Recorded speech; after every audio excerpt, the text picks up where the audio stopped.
Yung wala si Maymay sa stage para mag-spiel pero siya ang isinisigaw ng nasa studio.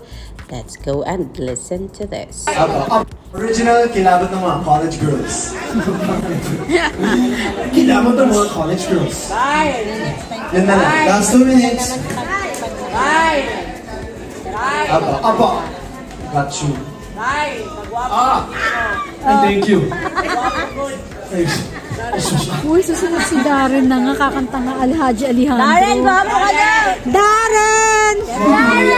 From the top. Kolehiyala. Kolehiyala. So, kilabot ng mga kolehiyala. Kolehiyala. Kilabot ng mga college girls. Mga hihigit pa sa mga kilabot ng mga kolehiyala. Kilabot ng mga college girls. Oh, yan na kanan.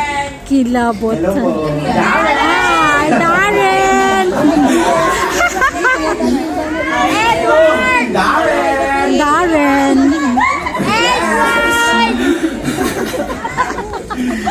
Kilabot ng mga college girls. Yun talaga yung sasabi mo. Wala pa. Kilabot ng mga kolehiyala. Kilabot. Pag nagkamali po ako, sorry na po. May naka-video naman. Sinabi na naman na maayos na. Ha? Kolehiyala. Ano ginagawa ni Darren? Inaayos ba? God. Did you say Ate Bell? 1 minute. Hindi naman natin si Bella. Tita. Uy. Forever young. Hindi 40 years old si Bella. Nakakatuwa naman. Nasa harap si Edward, Kyle, Darren, and Belle. Pero ang sinisigaw ng nasa harap na studio audience ay My, and Edward. Sarap sa pandinig.